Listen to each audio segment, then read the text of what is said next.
Hoy día estamos en el mensaje a las iglesias. Comenzamos hace 2 domingos atrás. Y hoy día nos toca el mensaje a la iglesia de Esmirna. Antes de continuar con el sermón, voy a contarle un poquito cómo era la ciudad de Esmirna, para que podamos saber después dónde estaba la iglesia involucrada. Antes contarles que el Señor Jesús, cuando ya había ascendido, vio a su iglesia que estaba sufriendo una ola de persecución y le manda un mensaje, un cuidadoso y tierno y poderoso mensaje a cada una de las iglesias de Asia. Una de esas iglesias fue la iglesia de Éfeso, y en esta oportunidad vamos a ver la iglesia de Esmirna. Esmirna es la actual ciudad de Izmir. No sé cómo será en turco, ¿verdad? Izmir, no sé cómo será. Y esa ciudad es un puerto. Y en tiempos de Jesús, o sea, en tiempos de esta iglesia en realidad, años 90 después de Cristo, aproximadamente, esta era una ciudad poderosa. Era una ciudad muy próspera y muy rica. Ahí se intercambiaba lo que era la mirra. Por tanto, además de intercambiar estos elementos, era una ciudad que era un puerto donde llegaban muchas personas y también salían muchas personas. Una ciudad grande, 250.000 habitantes aproximadamente. Es una ciudad que es 4 a 5 veces la ciudad de Concón. Grande ciudad para esos tiempos, además. Y esta ciudad es una ciudad donde había mucha riqueza, como les decía, y además es una ciudad muy fiel al Imperio Romano. Se jactaba de ser fiel al Imperio Romano. De hecho, eran fieles pagadores de impuestos, eran fieles defensores de la cultura romana y de los dioses romanos. Y habían acuñado una moneda, donde en la moneda estaba la diosa de Esmirna, y en la moneda esa diosa tenía una corona que representaba, y sobre su cabeza la corona representaba la ciudad y las murallas de Esmirna. Vemos que esta iglesia entonces esta ciudad era una ciudad rica, la ciudad. Pero en contraste, la iglesia era pobre, como podrán ver en esta oportunidad. Y vamos a enfocar este sermón en 3 aspectos. Dice el Señor, por medio del ángel, a Juan, que le comparte este mensaje a las iglesias, le dice: yo conozco tus obras, 1, y tu arduo trabajo. Yo conozco tu tribulación y tu pobreza. Paréntesis, pero eres rico. Y aquí hay 3 puntos muy claritos respecto de la iglesia de Esmirna. Lo hermoso es que si usted lee más adelante, no hay ninguna corrección que se le hace a esta iglesia. Ni siquiera alguna advertencia. Ni siquiera oye, pórtate bien porque va a pasar esto. Nada de eso. Pero sí hay palabras de ánimo y de consuelo. En otras palabras, si uno lee el mensaje lo están haciendo bien. Sigan por este mismo camino. Ya conocen el Evangelio. Y les recuerda estas cosas de: yo conozco tus obras, tu tribulación y tu pobreza, como una palabra de aliento, de que sigan perseverando, puesta la mirada en Jesús, nuestro Salvador. Y aquí podemos ver que si uno analiza tus obras, tribulación y pobreza, uno puede ver que uno puede obrar, por ejemplo. Si vamos al primer punto de obrar, aquí hay varias tendencias respecto de obrar. El ser humano siempre busca arrancarse del Evangelio. Se va a un extremo o se va al otro lado, ¿cierto? Y uno podría decir que el Evangelio es el equilibrio. Y digo, no es el equilibrio. Es algo superior. No es ni uno ni lo otro, pero tampoco es el equilibrio. Es algo superior.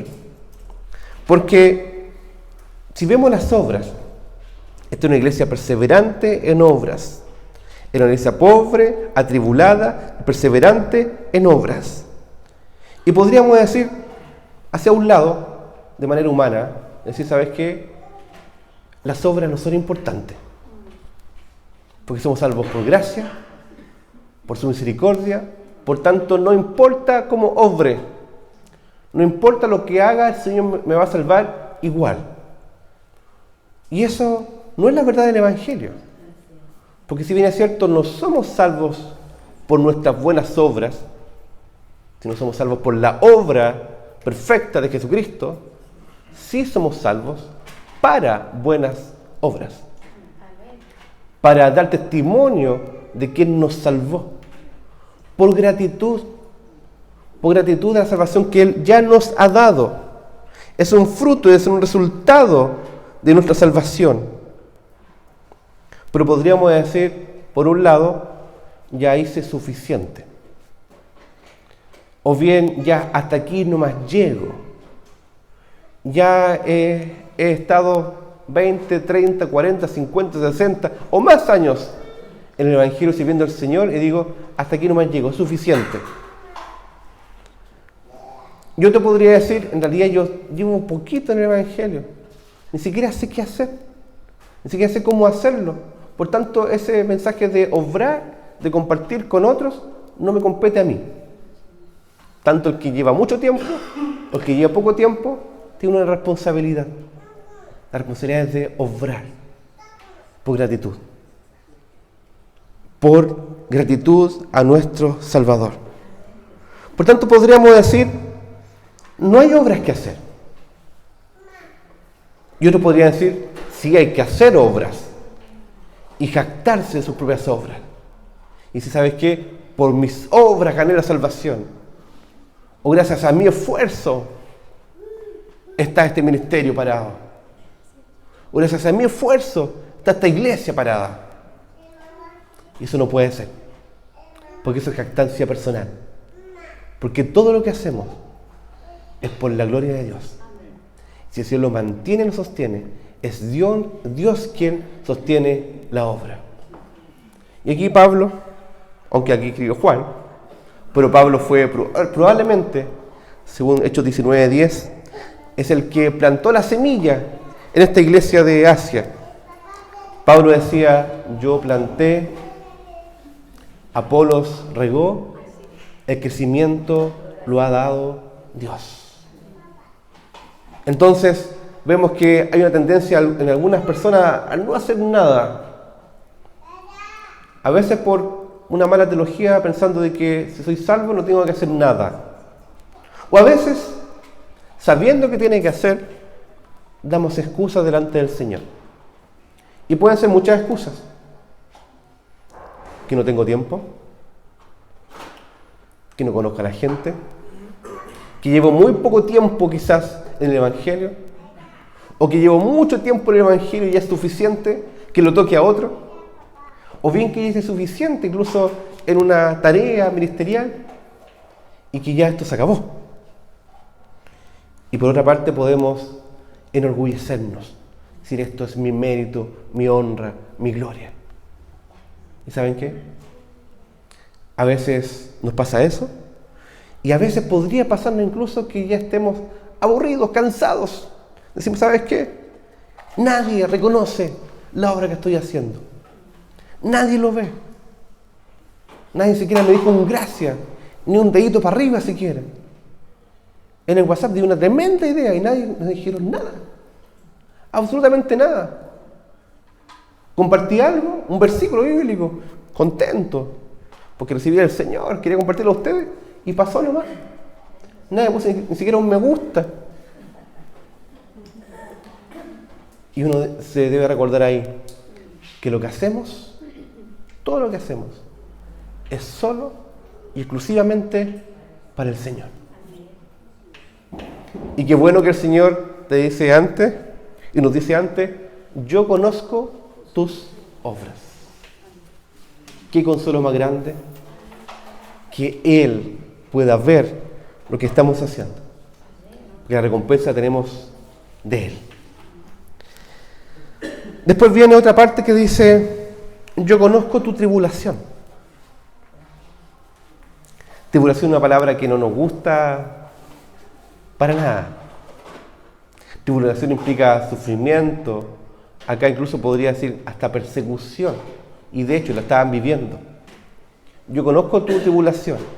Yo conozco tu dolor. Yo conozco lo que estás viviendo.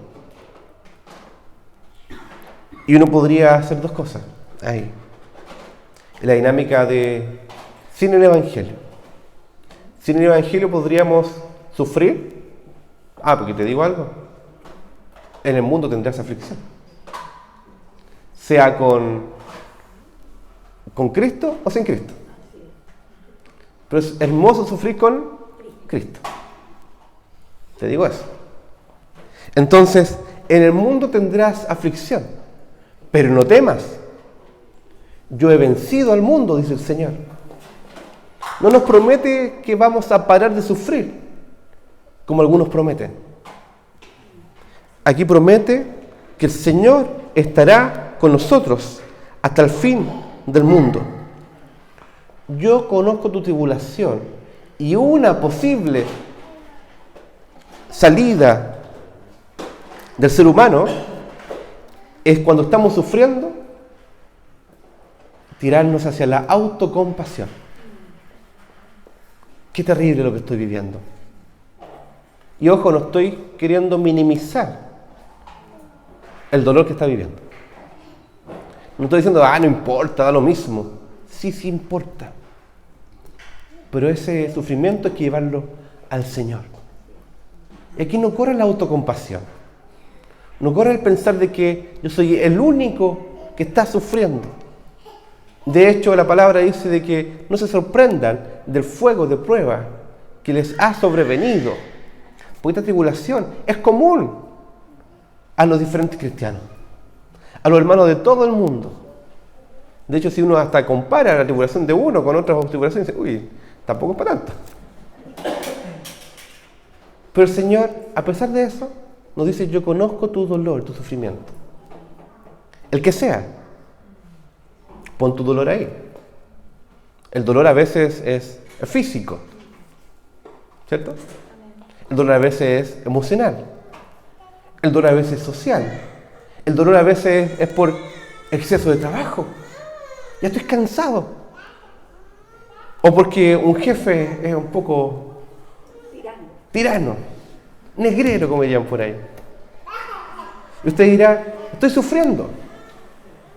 Entonces, ante la tribulación, a veces estamos con autocompasión.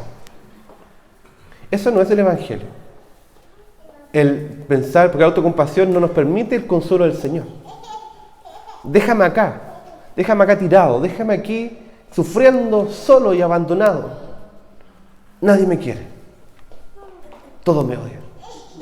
Lo dejo hasta ahí nomás, ¿ya? El que sabe, sabe.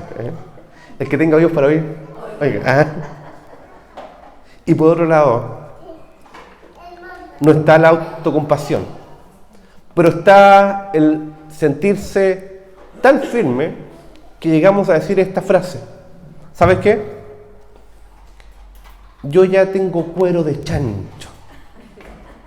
Una frase bien coloquial, por así decirlo. ¿Han escuchado esa frase? Ya tengo cuero de chancho. Lo que sea me resbala, ¿cierto? Y pareciera que eso fuera fortaleza en el Evangelio. ¿Y te digo algo? El Señor quiere corregirnos con eso. Esa frase no es del Evangelio. Pero ¿cómo si eso me ayuda a ser más fuerte en la vida? Empoderado. O empoderada, que dirían por ahí. Que no debo achacarme, debo ser fuerte y no me importa lo que va viviendo. No. El Señor no quiere que seamos ni autocompasivos, porque la autocompasión no nos permite la consolación del Señor, y tampoco quiere que seamos duros, con cuero de chancho, porque esa actitud a veces no nos permite sufrir lo que tenemos que sufrir. Y decimos, ¿sabes qué? Esto ya no me daña, no me duele. Y uno dice, ¿cómo no te va a dañar si esto es doloroso? Sí, y puede dañar, y puede ser doloroso. La diferencia está en que ese dolor lo podemos y lo debemos llevar delante del Señor para recibir su consuelo. tanto la autocompasión como el cuero de chancho no nos permiten ser consolados por el Señor. Y la palabra dice que si somos atribulados es para ser consolados. Y si somos consolados es para consolar a otros. Por tanto, ni la autocompasión ni la dureza nos permiten recibir el consuelo del Señor. Le pregunto a usted, ¿cuál es atendido en su vida? ¿Cuál es la tendencia en su vida? ¿Hacia la autocompasión o a pararse nomás? Yo sigo adelante nomás. Ninguna de las dos son del Evangelio. ¿Sabe por qué? Porque no nos permiten sufrir lo que Dios quiere que suframos. No nos permite recibir el consuelo que Dios quiere entregarnos. Y tampoco nos capacita para consolar verdaderamente a otros. Tercer punto. ¿Cuál era el primero? Yo conozco tus obras. El segundo, yo conozco tu tribulación. Tercero, yo conozco tu pobreza. Recuerdo un viaje que hice a un lugar donde era muy ostentoso. Que el contraste le ha parecido a lo que estaba viviendo acá esta iglesia. Porque esta iglesia, Esmirna, la ciudad era una ciudad muy próspera. Muy próspera. Con mucha riqueza, con mucha influencia, con mucha lealtad al Imperio Romano. Era una ciudad bien considerada por el Imperio Romano también. En tanto, la iglesia era una iglesia que había sido perseguida, dejada en un rincón, perseguida por el Imperio Romano y por los mismos judíos. Y probablemente la pobreza que está acá estaba casi al punto de la indigencia. Porque probablemente la persecución había sido tal que habían incluso desheredado a las personas y le habían expropiado los bienes por causa del Evangelio. ¡Wow! Recuerdo, solamente porque iba de paso, hacia Indonesia, encuentro misionero, escala en Dubái. Wow. Hermoso. Y uno dice, aquí no hay necesidad, aquí no hay pobreza. Pero conversando con la gente que vende, me encontré con un hermano nuestro, un filipino, parecido a mí, medio achinado, ¿sí? Filipino, me decía que era cristiano, que había venido por trabajo, que le pagaban muy pocos dólares la hora y vivían todos hacinados en lugar de extrema pobreza. Dice, ¿cómo? O sea, no se iba tan rica y pagando tan poco, pagando incluso casi el sueldo mínimo de Chile, siendo que el sueldo per cápita, el índice per cápita allá es pero 10 veces el de Chile. Decía, ¿cómo es posible? Y había un hermano ahí, era pueblo de Dios, que se juntaba con otros hermanos a proclamar el Evangelio en Dubái. Entonces, wow. Y uno dice, acá en Esmirna pasa exactamente lo mismo. Ciudad muy rica, pero la iglesia, pucha que era pobre. La iglesia pobre. Pero había otra perspectiva. Pobre a la manera humana, en lo material. Pero acá dice el paréntesis que es muy importante. De hecho, es más importante que lo anterior. Paréntesis, pero tú eres rico. Perspectiva del Evangelio. Y recuerdo que aquí, en Esmirna, era una iglesia que era de Asia. Una iglesia que, siendo pobre, muy probablemente, siguiendo el ejemplo de iglesias pobres como de Macedonia, además de ser pobre, no se quedó probablemente ni la autocompasión, ni se quedó en decir, ¿sabes qué? Pucha, qué terrible nuestra vida, nosotros no podemos hacer nada. aquí el Señor les recordó, sigan adelante en lo que están haciendo, porque pareces pobre, pero eres rica en el Señor. ¿Qué riqueza tenemos en Cristo? Debemos recordarnos. El libro a los Efesios nos recuerda claramente las riquezas que tenemos en Él. Y quiero leer al respecto. Efesios, capítulo 1, que dice de esta forma: bendito sea el Dios y Padre de nuestro Señor Jesucristo, que nos bendijo con toda bendición espiritual en los lugares celestiales en Cristo. Si eres pobre humanamente hablando, y te dice, pero ¿sabes qué? Aquí viene lo más importante.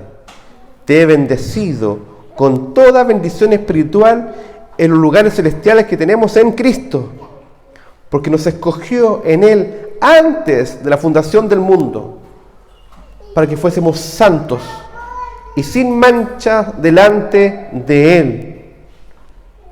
Le dice, iglesia pobre, te escogí para que fueses santo y sin mancha delante de Él, en amor, habiéndonos predestinado para ser adoptados hijos suyos, por medio de Jesucristo, para alabanza de su gloria, de su gracia.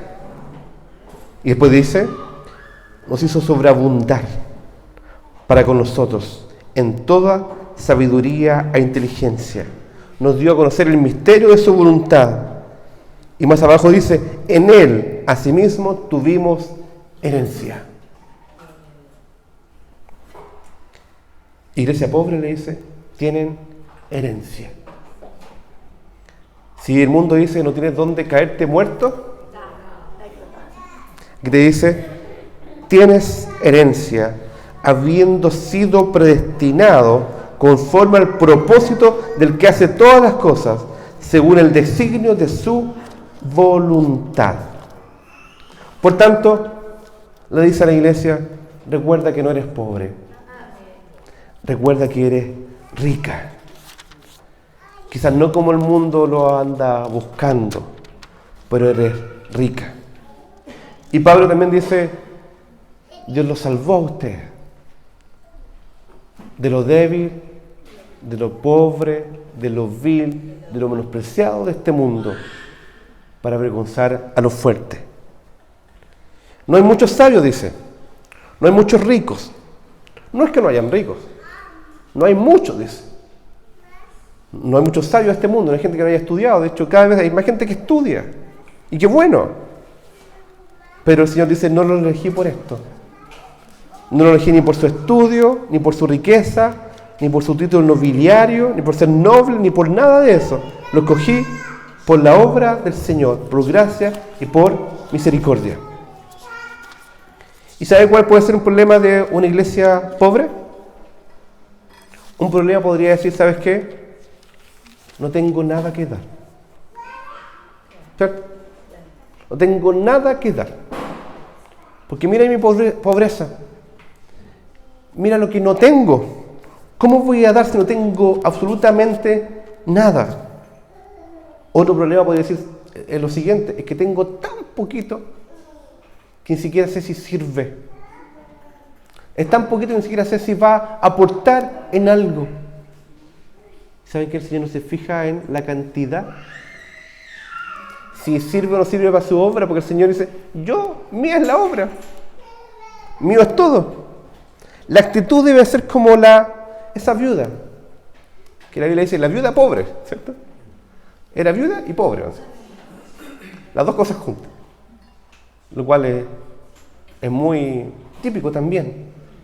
Y ella decidió dar poquito, pero eso era absolutamente todo. No se trata de cuánto creo que sirva. Es un mal concepto. El concepto es de fidelidad al Señor. ¿Cuánto el Señor te da y cómo el Señor te pide que lo administres para su gloria? Entonces uno podría decir, ¿sabes qué? No voy a dar. O ante la incertidumbre puede decir, ¿sabes qué? Voy a retener. Pero también hay personas que han tenido poco, después tienen mucho, y podríamos decir, ¿sabes qué? Ahora estás en bonanza, súper bien, qué bueno, comparte. Ah, no, que tengo que asegurarme. ¿Qué es eso? O sea, ¿con poco o con mucho? Porque parece que el Evangelio solamente fue para los pobres, y no. Con mucho, con más o menos, con poquito. El Señor te ha entregado para compartir. Y aquí esta iglesia probablemente sí compartía. Y seguía el ejemplo, porque si no le diría lo siguiente, diría, ¿sabes qué? Aunque tienes poco, tienes que dar. Pero aquí no le dice nada, no le recrimina nada. Entonces, si no recrimina es porque estaba siguiendo el buen ejemplo del Señor, que con poco daba y seguía dando. Tanto como el ejemplo de la iglesia que está en Macedonia. ¿Se recuerdan cuando Pablo hablaba a la iglesia de Corintios? Que era una iglesia que también era no sé, que estaba en un puerto y era más rica. Y ¿saben qué? Ustedes son más ricos. Pero les doy el ejemplo de la iglesia de Macedonia, que aún en su pobreza y su tribulación daban. Y me sorprendió, decía Pablo, porque tenían tan poquito y así todos disponían su corazón para dar y compartir. Entonces vemos acá que el Señor, en Apocalipsis, en la iglesia de Esmirna, le dice a esta iglesia, yo conozco tus obras. Sigue perseverando en el bien hacer, con gozo, con alegría, con generosidad. Sigue perseverando en la tribulación. Déjate consolar por el Señor. No seas autocompasivo, no te pongas duro, sino que sigue esperando en el Señor, en la salvación del Señor. Y en tu pobreza, sigue esperando en Él, sigue dependiendo de Él y sigue compartiendo con otros, porque no eres pobre, eres rico. Y por sobre todo comparte la riqueza que el Señor te ha dado. Y la blasfemia de los que dicen ser judíos, porque esta iglesia está siendo perseguida por los romanos y también por los judíos. Estaba siendo arrinconada esta iglesia. Y le dice, ellos no son hermanos, son sinagoga de Satanás. Fuerte. Y uno podría decir, esta iglesia, el Señor los va a sacar del sufrimiento. Y listo. Ya han sufrido, van a dejar de sufrir. Pero acá el Señor les dice lo siguiente, no temas lo que vas a seguir padeciendo. Wow. Porque uno podría decir, si el Señor es bueno, ¿por qué no nos saca del dolor? Si el Señor es bueno, ¿por qué no les da una ayudadita?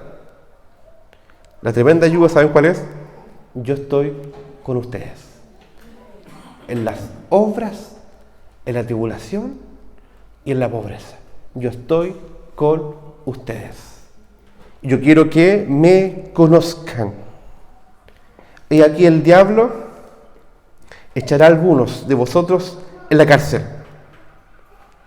Porque el Señor a veces prepara tiempo de tribulación para algunos de nosotros. Lo prepara. Y Él permite que pasen estas cosas. Y Dios está por sobre esto. Para que les conozcamos a Él. Para que sean probados. Y tendréis tribulación por 10 días. ¿Qué significa 10 días? ¿Eran 10 días calendarios? Que uno puede contar 1, 2, 3, 10, ¿listo? No. Era el tiempo determinado por el Señor. Ni más ni menos. El tiempo justo y preciso. No puede salirse antes ni después. El Señor lo tiene esto determinado. Para que a su debido tiempo salgamos de esa tribulación. Y le dice, sé fiel hasta la muerte. Porque esta ciudad era fiel al emperador. Era tan fiel al emperador de que perseguía a los cristianos por causa de su fidelidad al Señor. Y había dos tipos de fidelidad. O uno es fiel al mundo o es fiel al Señor. No hay otro tipo de fidelidad. Es lo uno o lo otro. O eres fiel al emperador o eres fiel al Señor. sé fiel hasta la muerte. Y esa palabra fidelidad implica confianza. Confía en el Señor hasta la muerte. Confía en el Señor y obedece y descansa en Él hasta la muerte. Y yo te daré la corona de la vida. ¿Se recuerdan que le decía delante que la moneda de Esmirna tenía la diosa de Esmirna y tenía una corona arriba? La corona era la ciudad, la muralla. No sean fieles ni al emperador de Esmirna, romano, ni a la diosa de Esmirna. Sean fieles al único Señor, al Rey de Reyes y Señor de Señores.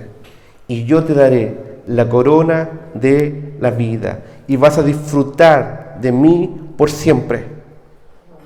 No solamente en el mundo venidero, sino que podemos disfrutar hoy en la obra del Señor, en la tribulación y en la pobreza. Podemos disfrutar del Señor. Y usted dirá, pero en realidad este tiempo quizá un tiempo de... Cada uno tiene su tiempo. Algunos tiempos más duros, otros más de bonanza. Si está en tiempo de bonanza, ¿esta palabra no aplica a mí entonces? Estoy en tiempo de bonanza y esta palabra es para los pobres nomás, po. Si tiene mucho o tiene poco.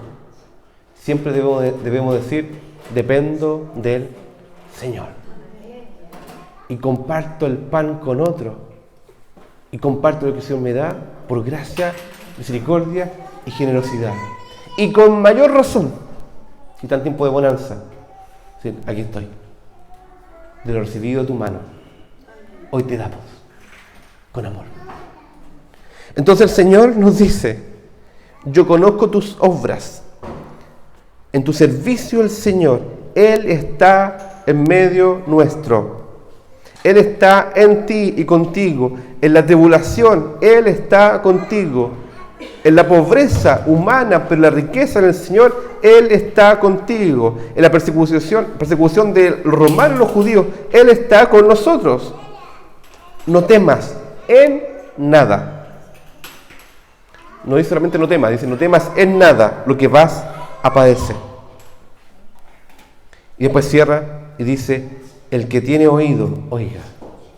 O sea, el que tiene el Espíritu Santo en su corazón va a escuchar este mensaje, va a decir, voy a seguir perseverando en el bien hacer, porque su tiempo cegaremos, si no desmayamos. Y lo voy a hacer con alegría, con gozo de corazón, porque sé que me salvó. Y en tribulación voy a recibir el consuelo del Señor. Y en pobreza o en riqueza voy a decir, yo dependo de ti, porque en todo y para todo estoy enseñado a vivir, teniendo mucho, teniendo poco, porque además sabemos que somos del Señor. El que tiene oído, oiga. La iglesia del Señor que está acá, ¿se escuchó este mensaje? Dispóngase, baje la barrera, diga, ok, aquí estoy, Señor. En obrar voy a dejar mi autocompasión. Voy a dejar mi activismo también. Voy a dejar valorarme por lo que hago. Si estoy atribulado, voy a dejar que el Señor me consuele. Si estoy en pobreza, voy a seguir dependiendo del Señor y compartiendo generosamente con otros.